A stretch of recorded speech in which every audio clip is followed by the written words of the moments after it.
வரவிருக்கும் Negeri Sembilan மாநில தேர்தலுக்கான தனது வேட்பாளர் பட்டியலை பாரிசான் நேஷனல் அதிகாரப்பூர்வமாக வெளியிட்டுள்ளது. ஆனால் மொத்தமுள்ள 36 இடங்களில் 25 இடங்களில் மட்டுமே அது போட்டியிடுகிறது. பக்கத்தான் ஹராப்பானுக்கு எதிராக தங்களின் போட்டித்தன்மையை அதிகரிக்க பெரிகத்தான் நேஷனலுடன் ஒரு தேர்தல் ஒப்பந்தத்தை ஏற்படுத்தப் போவதை குறிக்கும் தெளிவான அறிகுறியாக இது பார்க்கப்படுகிறது. ஸ்ரம்பான் பாரோயில் நேற்றிரவு நடைபெற்ற விழாவில் 25 தொகுதிகளுக்கான வேட்பாளர்களின் பெயர்களை பாரிசான் நேஷனல் துணைத் தலைவர் டாக்டர் ஸ்ரீ முகமது ஹசான் அறிவித்தார். அம்னோ நடப்பிலுள்ள தனது 14 தொகுதிகளை தக்க வைத்துக் கொள்வதுடன் லாபு மற்றும் பீலா தொகுதிகளிலும் போட்டியிடுகிறது. தோமாட் என அழைக்கப்படும் முகமது ஹசான் ரந்தாவ் தொகுதியை தற்காத்துக் கொள்ள போட்டியிடுகிறார். மாநில பாரிசான் நேஷனல் தலைவரான டாக்டர் ஸ்ரீ ஜலாலுடின் அலியாஸ் பெர்தாங்கில் களமிறங்குகிறார். மாயிகாவுக்கு 2 தொகுதிகள் ஒதுக்கப்பட்டுள்ளன. ஸ்ரம்பான் ஜெயாவில் தினாலன் டி ராஜகோபாலுவும் ஸ்ரீ தஞ்சோங் தொகுதியில் அச்சுதன் அழகனும் வேட்பாளர்களாக அறிவிக்கப்பட்டுள்ளனர். லிங்கி தொகுதிக்கு மாறியுள்ள பக்கத்தான் ஹராப்பானின் மந்திரி பசார் வேட்பாளர் டாக்டர் ஸ்ரீ அமீனுடின் ஹருனுக்கு கடும் போட்டியை வழங்கும் வகையில் முகமது ஃபைசால் ராம்லியை பாரிசான் நேஷனல் களமிறக்கியுள்ளது. இதற்கிடையில் சென்னா மற்றும் நீலாய் உள்ளிட்ட 7 தொகுதிகளில் மாசிசா போட்டியிடுகிறது. பாரிசான் நேஷனல் தலைமை தனது கூட்டணி கட்சியை முறையாக அறிவிக்கவில்லை என்றாலும் தலைவர் டாக்டர் ஸ்ரீ ஹமட் ஜைட் அமீடி மற்றும் தோக்மான் ஆகிய இருவரும் தாங்கள் பக்கத்தான் ஹராப்பானுடன் அல்லாமல் நம்பகமான நண்பர்களுடன் ஒப்பந்தத்தை மேற்கொண்டு வருவதாக சூசகமாக கூறியுள்ளனர். இதை வைத்து பார்க்கும்போது எஞ்சிய 11 தொகுதிகளில் பாஸ் மற்றும் பெரிகத்தான் நேஷனல் கூட்டணி கட்சிகள் போட்டியிட வழிவிடவே பாரிசான் நேஷனல் அங்கு போட்டியிடவில்லை என நம்பப்படுகிறது. இந்த அதிகாரப்பூர்வமற்ற ஒப்பந்தம் வரவிருக்கும் மாநில தேர்தலில் வெற்றியை உறுதி செய்வதற்காகவே உருவாக்கப்பட்டுள்ளதாக தோக்மாட் குறிப்பிட்டுள்ளார்.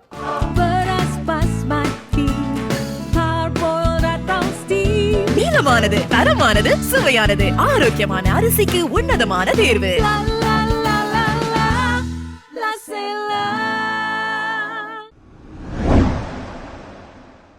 தேசிய ஒற்றுமைத்துறை அமைச்சு 2026 முதல் 2030 ஆண்டு வரைக்குமான வியூக திட்டத்தையும் இலக்கமயமாக்கல் வியூக திட்டத்தையும் அறிமுகப்படுத்தியுள்ளது.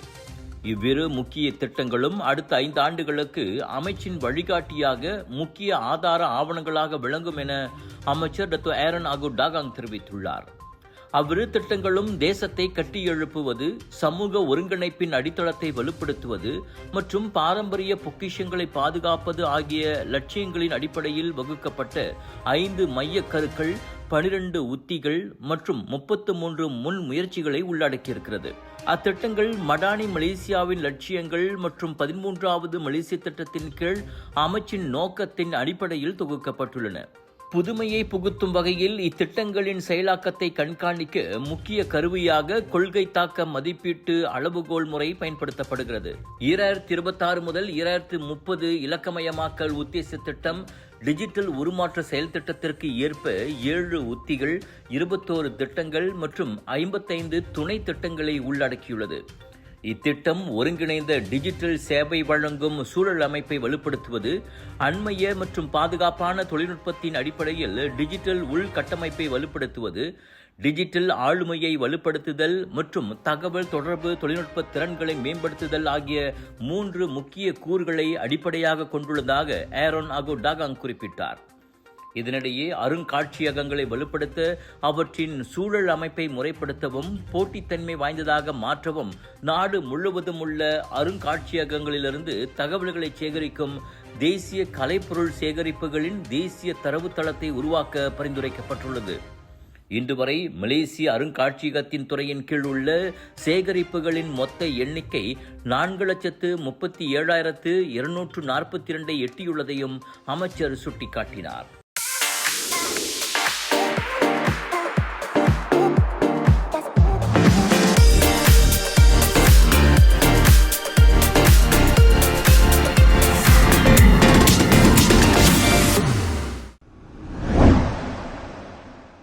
பினாங்கு மாநிலத்தின் நீர் பாதுகாப்பை உறுதி செய்யும் வரலாற்று சிறப்புமிக்க ஒப்பந்தம் ஒன்று கையெழுத்தாகியுள்ளது.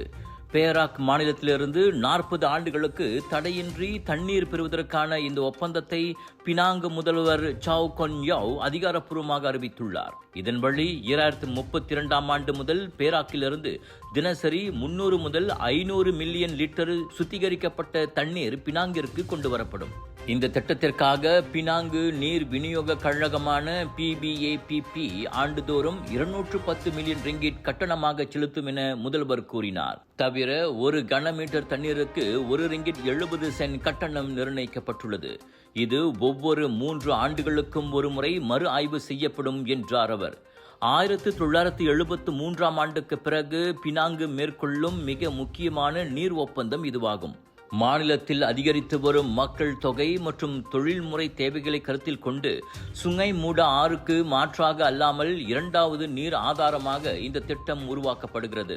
குறிப்பாக தென் செபராங் பிராய் மற்றும் மத்திய பகுதிகளில் நிலவும் தண்ணீர் பற்றாக்குறைக்கு இது ஒரு நிரந்தர தீர்வாக அமையும் என எதிர்பார்க்கப்படுகிறது.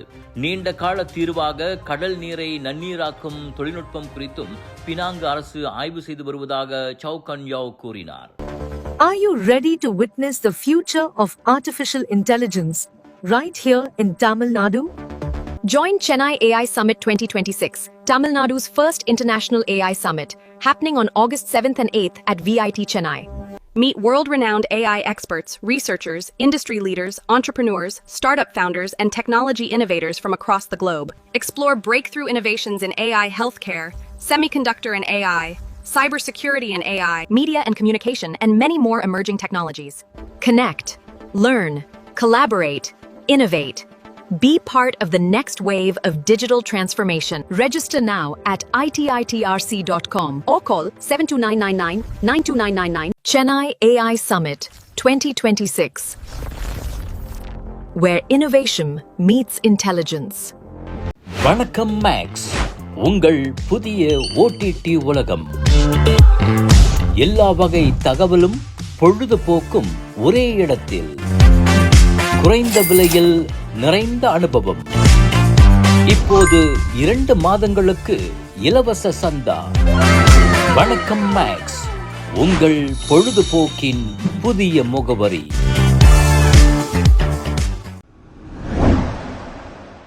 ஜோஹர் குலுவாங்கில் நேற்று மாலை நிகழ்ந்த கோர விபத்தில் பள்ளி பேருந்து மோதியதில் 1ஆம் ஆண்டு மாணவன் ஒருவன் பரிதாபமாக உயிரிழந்தான்.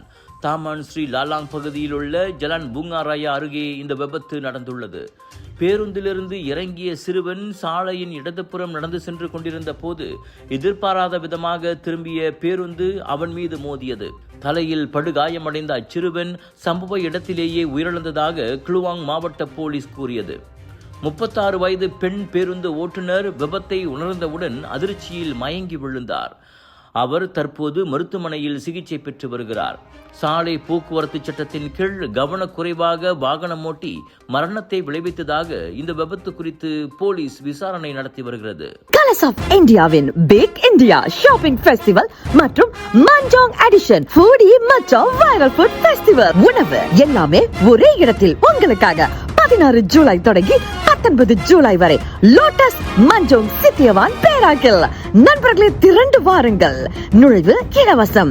அற்புதமான உணவு வகைகள், ஆடை அணிகலன்கள், ஷாப்பிங் செய்ய ஏதுவான இடம். குடும்பத்தோட வாங்க, கலகலன்னு திரும்ப போவீங்க. Big sale, big discount.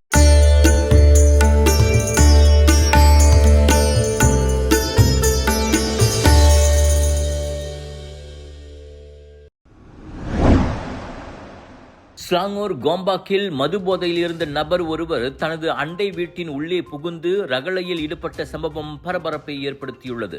July 11ஆம் தேதி இரவு 8:30 மணி அளவில் நிகழ்ந்த அத்தாக்குதலில் கூர்மையான ஆயுதத்தால் தாக்கப்பட்ட 2 காயமடைந்து சுங்கைபுல மருத்துவமனையில் சிகிச்சைக்காக அனுமதிக்கப்பட்டனர். இந்நிலையில் சந்தேக நபர் நேற்று நண்பகல் கைது செய்யப்பட்டார். தாக்குதலுக்கு பயன்படுத்தப்பட்ட சில ஆதார பொருட்களையும் போலீசார் பறிமுதல் செய்துள்ளனர். அபாயகரமான ஆயுதத்தால் காயம் ஏற்படுத்தியதாக அவர் மீது குற்றவியல் சட்டத்தின் கீழ் விசாரணை மேற்கொள்ளப்பட உள்ளது. அதற்கு ஏதுவாக இன்று முதல் அவர் தடுத்து வைக்கப்படுகிறார். லோட்டஸ் மஞ்சோங் சித்தியவான் பேராக்கில் 16 ஜூலை தொடங்கி 19 ஜூலை வரை பேக் இந்தியா ஷாப்பிங் ஃபெஸ்டிவல் மற்றும் Manjung edition foodie macha viral food festival. நாட்டின் புகழ்பெற்ற வைரல் ஃபுட்ஸ், ஆன்லைன் மற்றும் ஹோல்சேல் வெண்டர்ஸுடன் நியூ அரைவல்ஸ், பிரீமியம் மற்றும் பூத்திக் கலெக்ஷன்ஸ், ஹோல்சேல் விலையில் சாரி, குர்தா, குர்த்திஸ், இமிடேஷன் ஜுவல்லரி அனைத்தும் ஒரே இடத்தில். தரமான பொருட்கள் நியாயமான விலையில். ஃபுடி மச்சா ஃபுட் ஃபெஸ்டிவலில் 100க்கும் மேற்பட்ட சுவையான உணவுகள். டெய்லி வாங்க மக்களே, சாப்பிட்டுக்கிட்டே ஷாப்பிங் பண்ணலாம். Big sale, big discount.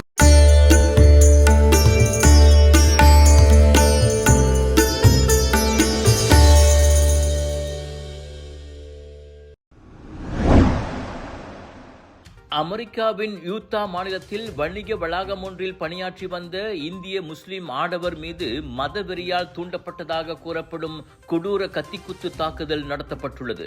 48 வயதான சந்தேக நபர் தாக்குதலுக்கு முன்பு பாதிக்கப்பட்டவரிடம் அவர் முஸ்லிமா என கேட்டதாகவும் பின்னர் சரமாரியாக கத்தியால் 15 தடவை குத்தியதாகவும் போலீஸ் தெரிவித்துள்ளது. பொதுமக்கள் உடனடியாக தலையிட்டு தாக்குதல்காரனை மடக்கி பிடித்து போலீசாரிடம் ஒப்படைத்தனர். கைது செய்யப்பட்ட பின்னர் முஸ்லிம்களை கொல்லும் நோக்கத்துடன் இந்த தாக்குதலை நடத்தியதாக அவனே வாக்குமூலம் அளித்துள்ளதாக நீதிமன்ற ஆவணங்களில் குறிப்பிடப்பட்டுள்ளது. சுஹைல் என அடையாளம் கூறப்பட்ட பாதிக்கப்பட்ட நபர் பலத்த காயங்களுடன் மருத்துவமனையில் சிகிச்சை பெற்று வருகிறார். அவருக்கு நீண்ட கால சிகிச்சை தேவைப்படும் என மருத்துவர்கள் தெரிவித்துள்ளனர். இந்த சம்பவம் மத வெறியால் தூண்டப்பட்ட தாக்குதலாக விசாரிக்கப்பட்டு வரும் நிலையில் சந்தேக நபர் மீது கொலை முயற்சி உள்ளிட்ட குற்றச்சாட்டுகள் பதிவு செய்யப்பட்டுள்ளன. Sunshine Kids, Sunshine Kids, Port Dickson, Sunshine Kids, Telokaman, Sunshine Kids, Sirambantoo Central, Sunshine Kids, Forest Heights. The place where your kids shine, the fastest growing, award-winning best preschool chain in the town. Welcome to our preschool, where learning meets fun. Our preschool provides a nurturing environment for young learners to thrive. விலையோ மலிவு, செலவோ குறைவு, தரமோ உயர்வு, மனமோ நிறைவு. மக்களின் தேர்வு என்ரிகோஸ் முழு ஆடை சத்துள்ள பால்மாவு.